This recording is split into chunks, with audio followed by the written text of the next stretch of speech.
ఉండకూడదు. పాపి అయినటువంటి మానవుడు పరిశుద్ధ దేవుణ్ణి చూడాలన్నా, పరిశుద్ధ దేవుని దగ్గరకు వెళ్ళాలన్నా మరి మానవుడు కూడా పరిశుద్ధుడై ఉండాలి. అందుకే అంటున్నాడు, హృదయ శుద్ధి గల వారు ధన్యులు, వారు దేవుణ్ణి చూచెదరని. అయితే మానవ హృదయం ఎలా ఉన్నది అంటే దేవుని వాక్యం చెబుతోంది, హృదయము అన్నిటికంటే మోసకరమైనది, అది ఘోరమైన వ్యాధి కలది అని దేవుని వాక్యం చదివిస్తుంది. అయితే ప్రతి మానవుని యొక్క హృదయంలో పాపము నివసిస్తూ ఉన్నది. ప్రతి మానవుడు కూడా పాపములో జీవిస్తూ ఉన్నాడు. జన్మ కర్మ పాపము కలిగినటువంటి వాడిగా, కామ క్రోధ లోభ మోహ మద మాత్సర్యాలు కలిగినటువంటి వాడిగా మానవుడు భూమి మీద జీవిస్తూ ఉన్నాడు. అయితే ఈ పాప అయినటువంటి మానవుడు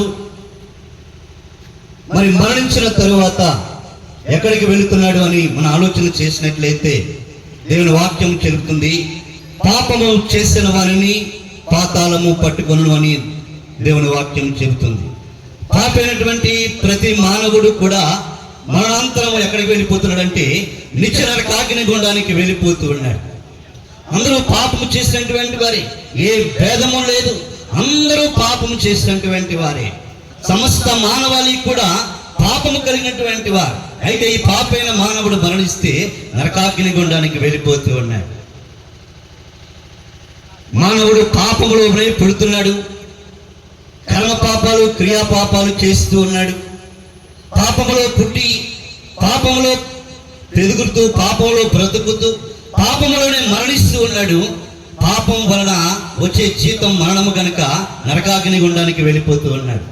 అయితే దేవుడు ప్రేమ స్వరూపి గనుక ఏ ఒక్కడు కూడా నరక శిక్షకు వెళ్ళకూడదని, ఏ మానవుడు కూడా మరి ఆ శిక్షా స్థలానికి వెళ్ళకూడదని, మోక్షానికి వెళ్ళాలి, ఆ యొక్క దేవుని రాజ్యానికి వెళ్ళాలి అనేటువంటి ఆలోచన కలిగినటువంటి, ఆ ప్రేమ కలిగినటువంటి దేవుడు మరి ఆయన కుమారుడైనటువంటి యేసు క్రీస్తు ప్రభువారిని ఈ లోకానికి పంపించారు. లేఖనం చెబుతూ ఉంది, నశించిన దానిని వెదకి రక్షించుటకు, పాపైనటువంటి మానవ జాతిని రక్షించడానికి తండ్రి అయినటువంటి దేవుడు తన కుమారుడైన యేసు క్రీస్తు ప్రభువారిని ఈ లోకానికి పంపించి ఆయన ద్వారా మానవ జాతిని పరిశుద్ధపరచడానికి, మానవుడిని నీతిగా తీర్చి పరలోక రాజ్యం తీర్చుకు వెళ్ళడానికి దేవుడు సంకల్పించినటువంటి ఈ యొక్క గొప్ప సంకల్పంలో మరి యేసుక్రీస్తు ప్రభువారిని మనందరి కొరకు తండ్రి అయిన దేవుడు మరణానికి అప్పగించారు. ఆయన కార్చినటువంటి ఆ శిలువలో ఆయన కార్చినటువంటి ఆ పరిశుద్ధ రక్తం మనందరికీ కూడా పాప క్షమాపణ కలుగజేస్తుంది. యేసు రక్తము ప్రతి పాపము నుండి విడిపించి పవిత్రునిగా చేయును అని దేవుని వాక్యం చదివిస్తుంది. మానవుడు భూమి మీద పాపమును తీసివేసుకోవడానికి, పరిశుద్ధునిగా మార్చబడడానికి, మోక్షానికి వెళ్ళడానికి ఏవేవో కార్యాలు చేస్తున్నాడు. అనేక పుణ్యకార్యాలు చేస్తున్నాడు, దాన ధర్మాలు చేస్తున్నాడు, యజ్ఞ యాగాలు చేస్తున్నాడు, పుణ్యస్థానాలు చేస్తున్నాడు, తీర్థయాత్రలకు చేస్తున్నాడు, ఎంతో భక్తిని కనపరుస్తూ ఉన్నాడు. అయినప్పటికీ కూడా వాటిలో మానవుడు ఎంత మాత్రం కూడా పాపము పరిహారము కాదని దేవుని వాక్యం చదివిస్తుంది. పాపం ఎలా పరిహారం అవుతుందంటే రక్తము సిందించితేనే గాని పాపం పరిహారము కాదని దేవుని వాక్యం చదివిస్తుంది.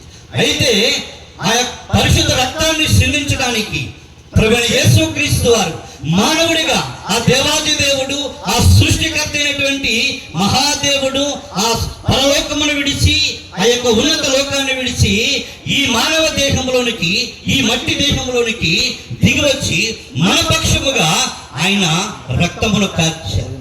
మన కొరకు ఆయన ప్రాణమును ఖైదనముగా పెట్టారు.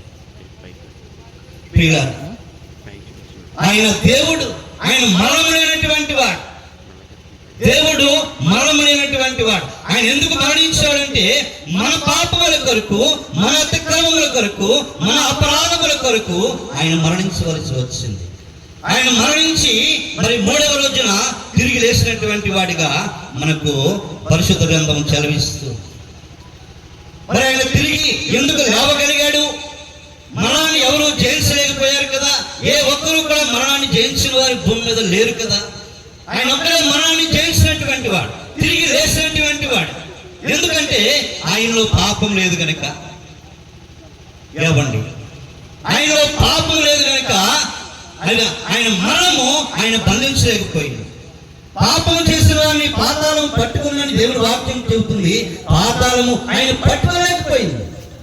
ఎందుకంటే ఆయన పాపం లేనటువంటి వాడు, పరిశుద్ధుడు, నీతివంతుడు, యథార్థవంతుడు. పాపులను రక్షించుటకు మనిషి కుమారుడి లోకంలోనికి వచ్చినని దేవుడి వాక్యం చదివిస్తుంది. కాబట్టి ఎవరైతే యేసు ప్రభునందు విశ్వాసం ఉంచుతారో, ఎవరైతే ఆయన దేవుడిగా అంగీకరిస్తారో, ఎవరైతే ఆయన కాల్చిన రక్తములో జన్మ కర్మ పాపములను కలుపుకుంటారో వారు పరిశుద్ధులుగా తీర్చబడతారు, వారు నీతివంతులుగా తీర్చబడతారు, వారు మోక్షానికి వారసులు అవుతారు, నరకంలో నుండి తప్పించబడతారు. దేవుడు అంటున్నా, నా యందు విశ్వాసం ఉంచుడి, మిమ్మల్ని నేను కాపాడు నరశిక్షను తప్పిస్తానని దేవుడి వాక్యం చదివిస్తుంది. ఎవరైతే ఆయన విశ్వాసం ఉంచుతారో వారు నరకము నుండి తప్పించబడతారు, వారు పరిశుద్ధులుగా నీతిమంతులుగా తీర్చబడతారు. దేవుడి వాక్యం చదివిస్తుంది. ఆకాశము కింద భూమి మీద ఇవ్వబడినటువంటి మనుషులు ఇవ్వబడినటువంటి ఏ నామమున రక్షణ లేదు, కానీ యేసు నామములోనే రక్షణ. యేసు నామమే పరిశుద్ధమైనది అని దేవుడి వాక్యం మనకు తెలియజేస్తుంది. కాబట్టి ప్రియులారా, ఈ మాటలు మీరు గమనించమని ఆలోచించమని ప్రభు పేట మీకు తెలియజేస్తుంది. ఈనాడు ప్రేమమైనటువంటి దేవుడు మీ ఆత్మ మేలు కోరి దేవుడు మీతో మాట్లాడుతూ ఉన్నాడు.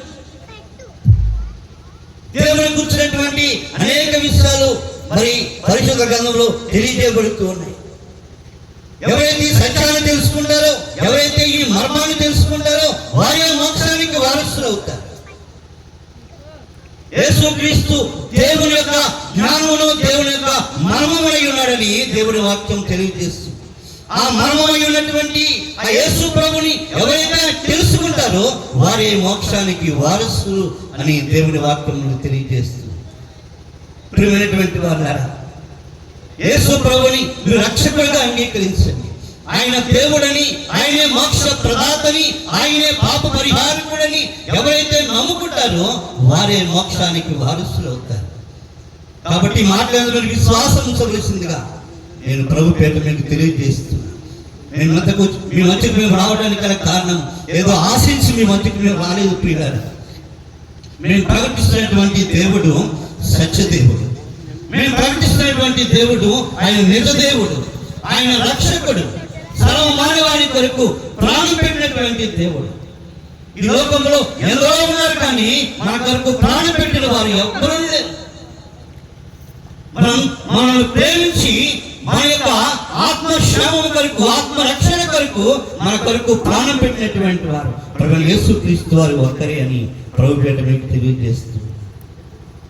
కాబట్టి ఈ మాట మీరు విశ్వాసం ఉంచి, యేసునందు మీరు విశ్వాసం ఉంచి మీరు మీ ఇంటి వారిని కూడా మరి నిత్యరాజ్యానికి వారసులు కావాలని ప్రభు పేట మీకు తెలియజేస్తుంది.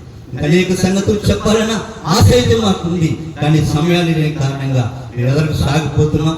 మిగతా విషయాలు మా సహోదరులు మీకు తెలియజేస్తారు. ప్రభునందు ప్రేమికులారా, ఇంతవరకు దేవుని సేవకులు అనేక విషయాలు చెప్పారు. యేసుక్రీస్తు ప్రభువుని గురించి కొంచెం యేసు ప్రభువుని గురించి ఇంకా తేటగా తెలుసుకోవాలనుకుంటే ఇక్కడే మనకు సమీపంలో ఉన్న గౌరపేట చివారులో, దగ్గలూరు గౌరపేట చివారులో చుండూరి వీరన్న గారు అనే వారింటి స్థలంలో యేసుక్రీస్తు సంపూర్ణ సువార్త సంఘం బ్రాంచ్ సంఘం ఉంది. అక్కడ దైవజనులు ఉంటారు, సంఘం ఉంటుంది. ప్రతి ఆదివారం ఆరాధన జరుగుద్ది. ఉదయకాలం 9:30 గంటలకు. మీరు ఎక్కడికి వెళ్ళని వారైతే మిమ్మల్ని ప్రేమతో ఆహ్వానిస్తున్నాం. ఈ నూతన సంవత్సరంలో మీకు, మీ కుటుంబాలకు శుభాలు కలగాలని మీ మధ్యకు ప్రార్థన చేయటానికి వచ్చాం. ప్రార్థన చేసుకుందాం. ఎక్కడికి రండి, ముందుకు సాగుదాం.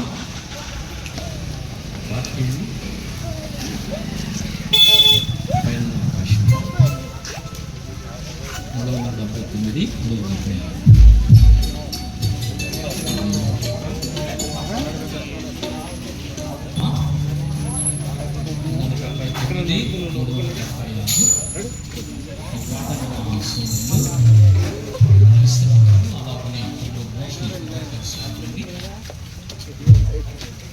ఆకాశం 379 376.